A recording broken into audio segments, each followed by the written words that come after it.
Cooking from scratch, the path to health. And it's easier than you think. Celiac and non celiac gluten sensitivity affect the body in so many ways, and eating healthy and nutritionally can be the most optimal way to begin the healing process. Hippocrates, the great physician who lived between 460 and 370 BC, stated, "Let food be thy medicine, and medicine be thy food."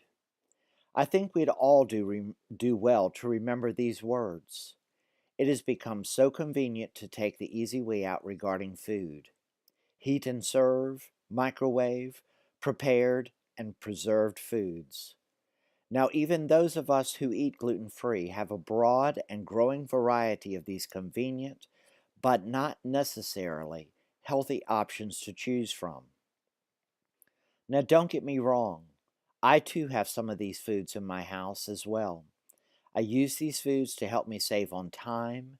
They fill in the periodical gaps. However, they are not the predominant diet.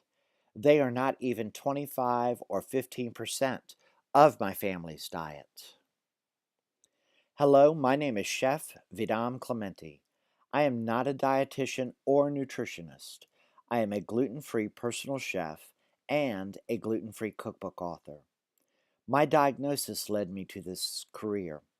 Yes, I've always had a love for cooking, and I come from a long line of cooks from both sides of my family, but I've never had a day of professional culinary training. As I said, my diagnosis led me to this career.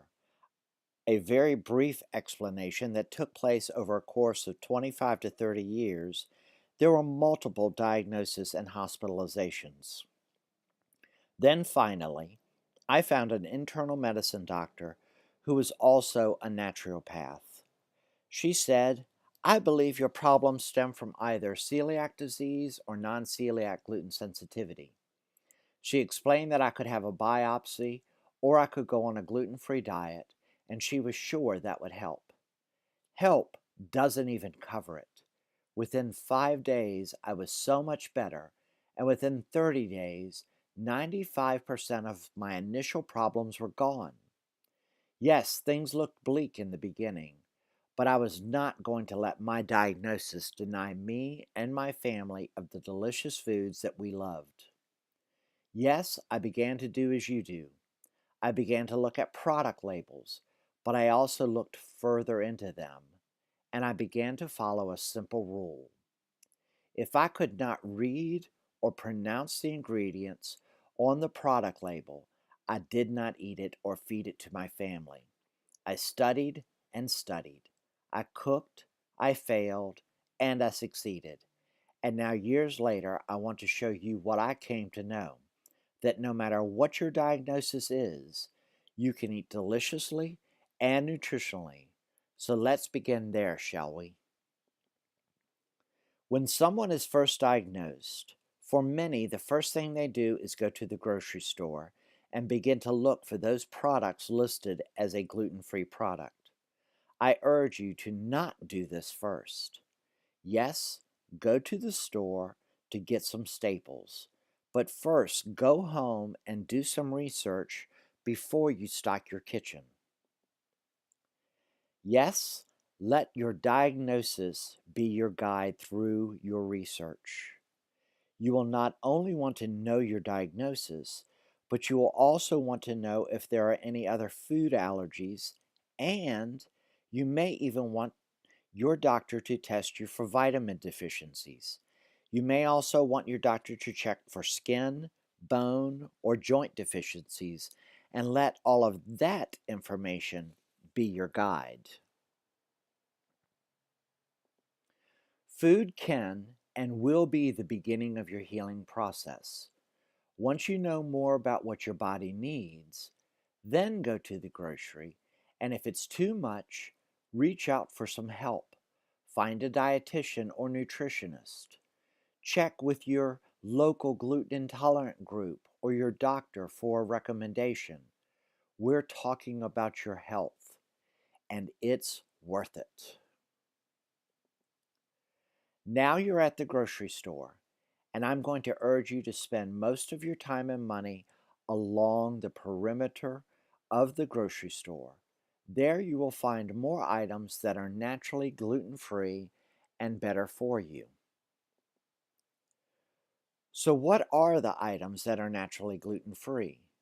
Fruits, vegetables, meat and poultry, fish and seafood, dairy, beans, legumes, and nuts. You may need to be mindful about the items that are bought in bulk, as they may have been cross-contaminated during processing, shipping, or handling. You could read more about that here at this link. I can already hear some of your thoughts. I have little to no cooking talent or desire to cook. If that is the case, I urge you to start off small and easy. Buy yourself a meat thermometer and make things like pan-seared or roasted chicken and vegetables, or roast and vegetables, and allow the thermometer to tell you when the meat is done to keep it foolproof. Or start with a pot of beans or a pot of soup or stew. And for breakfast, do some smoothies with fresh vegetables or fruit, or both. However, continue your research. If you haven't already looked, there is so much useful information on the web. There are YouTube videos. There are websites with diet plans, recipes, etc. And there are blogs with all of this also. And many of those blogs are done by people such as you and me that has the same issues as us. They have done the work already. Cooking for yourself is easier than you think. You do not have to reinvent the wheel. These bloggers have already done their homework and are now sharing that information with you. The only thing you have to do is find them. So continue doing your research. You will find complete meal plans and even breakfast ideas, lunches, side dishes, main dishes, and even desserts. It all starts with your research and then planning. I mentioned earlier spending the predominant time, effort, and money on the perimeter of the grocery store. However, I want to clear something up. Yes, you'll have to spend some time in the center of the store. There are lots of good and useful things there also. And while you are there, you will not only be looking for those gluten-free labels, but you'll also be looking for other food allergy ingredients. But look deeper into those ingredient lists. If you are reading the back label and you cannot pronounce many or most of the ingredients, do you really think that product is going to help you heal?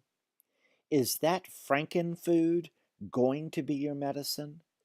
Don't get me wrong, I too use some of these products. I have some guilty pleasures that I keep on hand for ease and time savers. As I flip this screen, I want you to pay close attention to those actual food labels. I took these pictures as I was shopping recently in my local grocery store. And these happen to be foods that are listed on the gluten-free product line. I want you to pay close attention to the ingredients and the nutritional value. Notice that many of the ingredients are not even actual ingredients that are natural. They are chemicals, byproducts, preservatives, etc. And you are taking that into your body, a body that has already been through the ringer and is wanting to heal.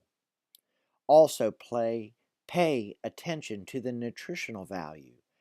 Pay close attention to things like sodium content as well as the ratio between carbs and protein. Changing the subject slightly, but still relating, fast food breakfast was one of my guilty pleasures. I love them. Plus, I was one of those that could not eat early in the morning. However, when I got into my car to leave, I was starving. I knew where all the Mickey D's and such were on any given trip. I loved those breakfast biscuits. Breakfast for me was the hardest area regarding my new lifestyle. You see, yes, I am Southern. However, before going gluten free, I could not make a decent biscuit if my life depended on it. However, I created a gluten free recipe that was a no brainer. I promise you, if you can measure, grate cheese, stir, and scoop, you too can make an amazing biscuit. This recipe makes between 8 to 12 depending on the size that you like your biscuits. When I make them, I make a whole batch. Let's say I'm going to make a batch, but I know I only need 4 for that specific meal. I make them all, but I put the 4 that I need in one pan and the others into another pan. I set my timer to par cook the ones that I do not need. I cook them to the point that they are firm but have not begun to brown yet. I remove those from the oven and I allow them to cool before putting them in the freezer, and I continue to cook the ones that I'm going to use. Also, let's say that I'm doing these biscuits for a dinner meal, and that meal consists of a pork chop or chicken, etc. I cook an extra piece or two, and then I have already done then I'm already done for my next morning's breakfast. I pull a biscuit out of the freezer, finish cooking it, and reheat that pork chop, and bada bing, bada boom, I have a fresh, gluten-free breakfast sandwich. So maybe breakfast biscuits are not your thing. I urge you to Google, quote, breakfast ideas with someone with celiac, unquote. I think you would be amazed with what you will find. I'm also going to ask you to be smart about cooking for yourself. Don't do just one breakfast, but do a few at a time. Change them up. Make them different so you don't get tired or bored with them. Make things like crock pot oatmeal or mason jar oatmeal where you top them with different fruits, nuts, flavorings, etc. Or you could make breakfast muffins or your own homemade energy bars. You can also make a batch of waffles and freeze them to be pulled out for another time. I've also been playing with different whole grain flours like teff flour to make waffles. They are great and nutritious. You could also do different yogurts and smoothies, but read your yogurt labels, as some are high in sugars and preservatives. Stick with traditional Greek yogurts and dress them up with fresh fruit or honey. You can also use coconut palm sugar as your sugar substitute. It is a natural product that comes from the tapping of the coconut palm trees, very similar to when they tap maple trees for syrup. The nice thing about coconut palm sugar is that it is low glycemic. Another idea that I got onto while visiting my sister in Italy. Make a frittata out of leftover pasta dish from the night before.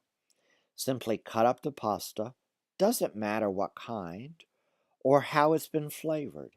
Add a couple or 3 beaten eggs, some extra milk, spices, and extra cheese. Put it in an oven-safe skillet and bake. You will have a delicious, no-crust frittata. Now let's move on to lunch. Again, cook smart. Cook a little extra for leftover lunch to take to work.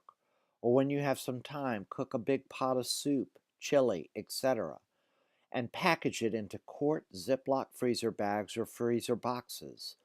Mark and date them, freeze them, and take them with you to work. They will thaw in time and your lunch is a no-brainer.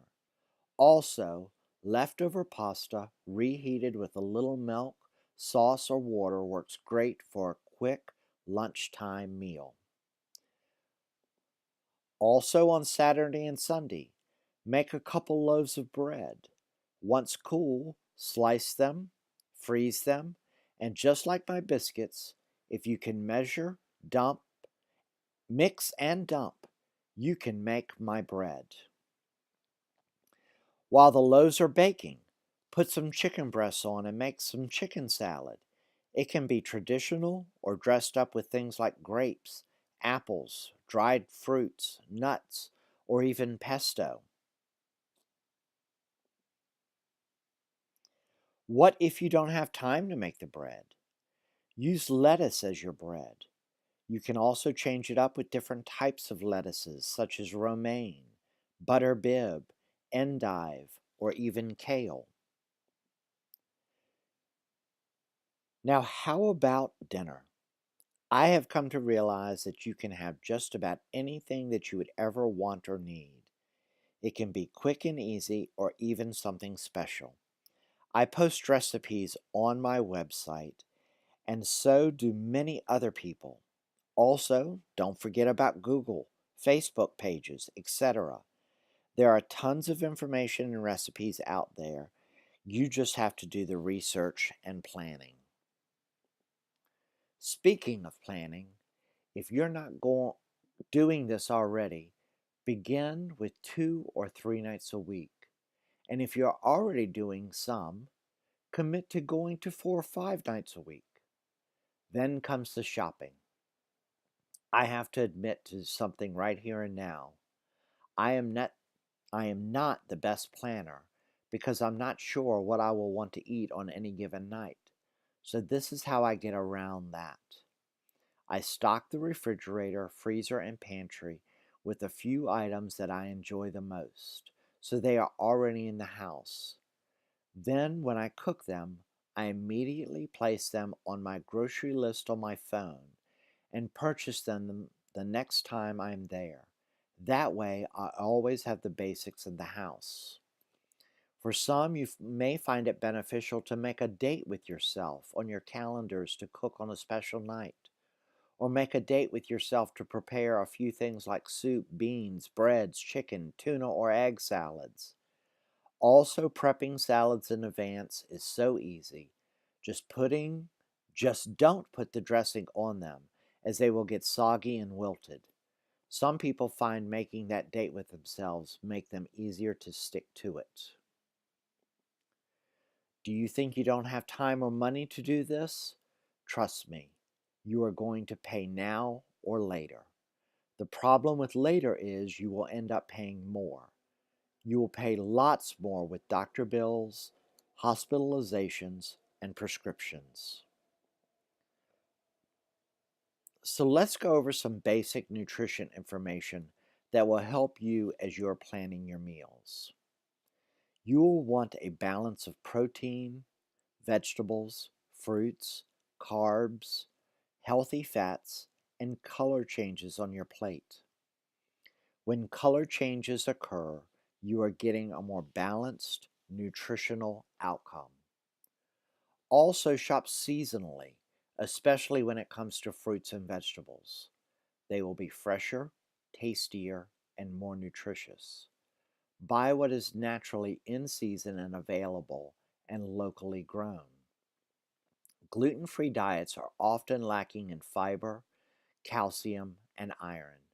However, that can be altered and increased with whole grains and leafy greens and meats, fish, poultry, beans, eggs, veggies, fruits, rice, nuts, and legumes.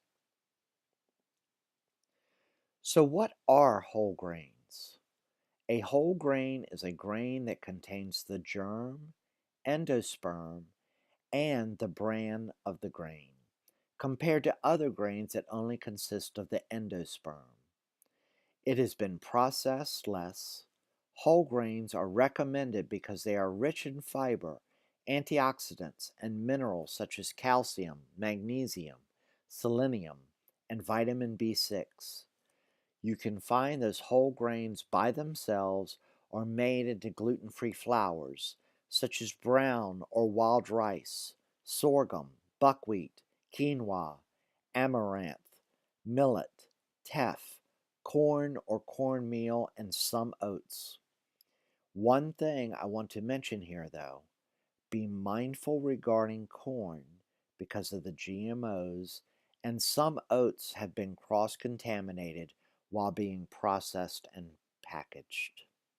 You can find more gluten free learning by going here. So let's go a little deeper into this. How much protein is recommended? It is recommended that an adult in the US are encouraged to have 10 to 35% of the day's calories from proteins. That translates to 46 grams of proteins for women and 56 grams of proteins for men. This involves 2 to 3 servings a day of protein-rich foods a day.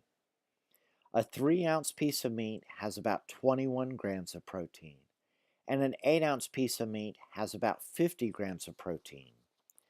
An 8-ounce container of yogurt has about 11 grams of protein, and a cup of milk has about 8 grams of protein. A cup of dried beans has about 16 grams of protein, and an egg has about 6 grams. Also, a cup of kale has about 3 grams of protein. So all that being said, to have a kale salad with a piece of chicken breast could give you 53 grams of protein in one meal. This can also be increased with cheese or nuts added to that salad. A good diet plan also consists of fresh fruits and vegetables. I cannot stress this enough. As a matter of fact, we try to have at least one night a week a veggie plate, which consists of 2 or more fresh vegetables.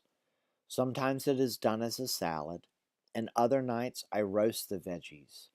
Then I pull some beans out the freezer that I have done previously.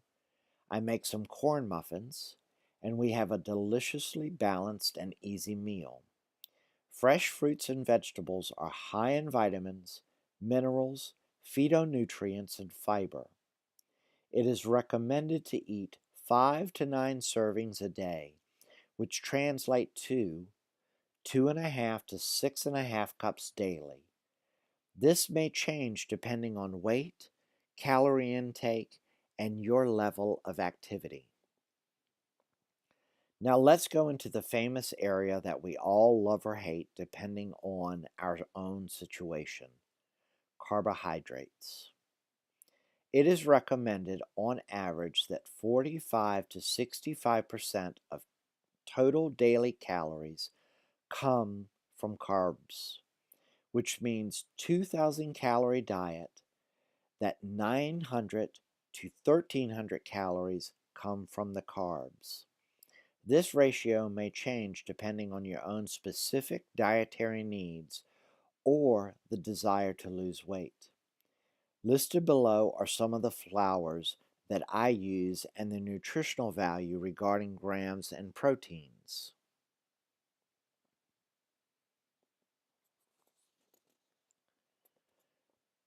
I hope this has helped you and opened your mind to allowing foods to become your medicine. So, in a nutshell, the steps for treating celiac or non-celiac gluten sensitivity are as follows. Avoid gluten in all foods and skincare products and around the house. Eat a more nutritious diet to counteract malabsorption caused by the diet, as well as helping to heal leaky gut. Change your lifestyle to counterbalance disease, malnutrition, leaky gut, and inflammation.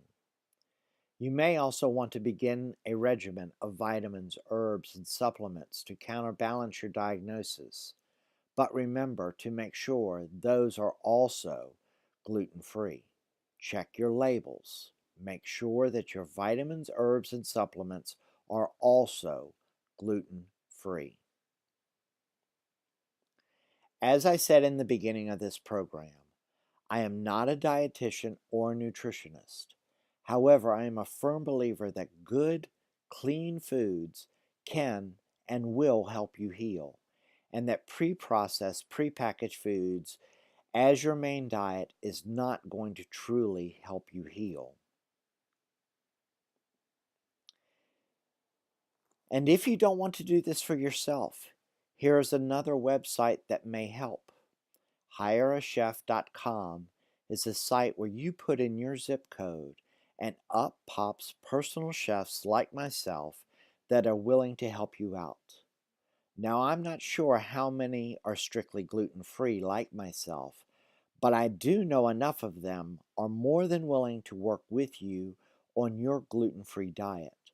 Remember, their success is based upon your happiness, and when you take that into consideration, and you don't have to spend time and effort planning your meals or going to the grocery or cooking for yourself, a personal chef can and will be the best thing that you've ever done for yourself. I hope you have enjoyed this, and please let me know if there is anything that I can help or do with this endeavor. So look me up on the web at chefvedam.com.